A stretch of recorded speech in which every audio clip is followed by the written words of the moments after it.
రాష్ట్రంలో అర్హులందరికీ సంక్షేమ పథకాలు, ప్రజలందరికీ అభివృద్ధి కార్యక్రమాలు అమలు చేయడమే కూటమి ప్రభుత్వ లక్ష్యమని ముఖ్యమంత్రి చంద్రబాబు పేర్కొన్నారు. అదే సమయంలో రాజకీయ సుపరిపాలన ఉంటుందని, దానిలో ఎన్డీఏ నాయకులే భాగస్వాములుగా ఉంటారని స్పష్టం చేశారు. వైకాపా నాయకులు రాజకీయాలను కలుషితం చేశారని, రాజకీయ ముసుగులో నేరాలు, ఘోరాలకు పాల్పడ్డారని ధ్వజమెత్తారు. ఎవరు తప్పు చేసినా చట్టం తన పని తాను చేసుకుపోతుందన్నారు.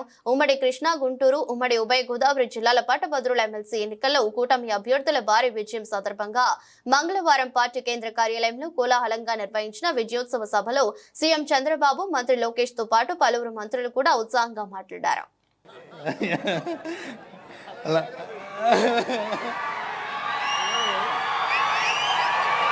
అది కాదు, కూర్చోమంటే కూర్చుంటామా, తగ్గేదే లేదు.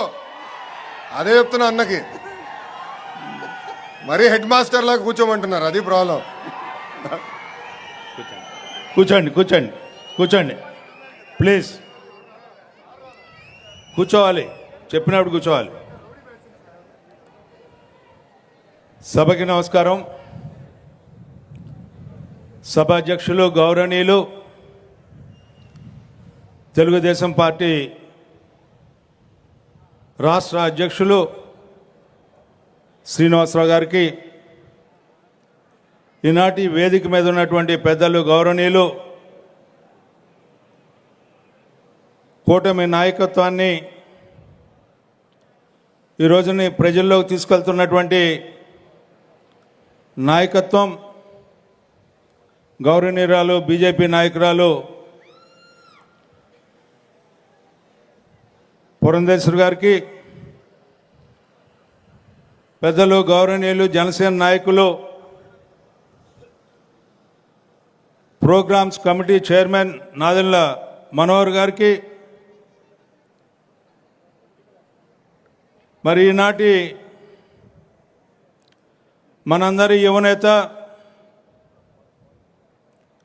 ఈ రాష్ట్రానికి ఒక మార్గదర్శకుడు, నిరంతర శ్రామికుడు, నిత్య యవ్వనుడు, 3500 కిలోమీటర్లని అవలీలగా పాదయాత్ర చేయటమే కాకుండా ప్రజలందరి హృదయాల్ని సృజించి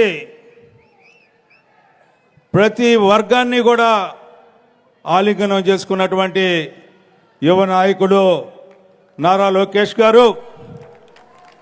అదేవిధంగా ఈనాటి మరొక మాజీ రాష్ట్ర పార్టీ అధ్యక్షులు, ఈనాటి 3 పూట్ల అన్నం పెట్టే రైతన్నని పాలించే వ్యవసాయ శాఖ మార్చులు గౌరవనీయులు అచ్చెన్నగా.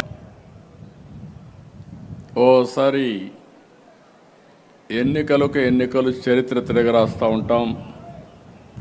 2024లో జరిగిన ఎన్నికలు మీరు ఒక్కసారి చూస్తే చరిత్రలో 57% ఓటుతో 93% స్ట్రైక్ రేట్ వచ్చింది. అది ఒక చరిత్ర.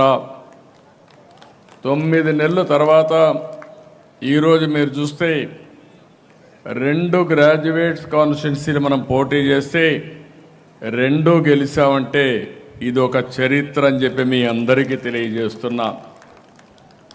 ఇంకో పక్కన ఉత్తరాంధ్ర టీచర్స్ కాన్స్టిట్యున్సీ కూడా వేదిక పైనుండే 3 పార్టీలు 2 అభ్యర్థులకి మనం సహకరించాం.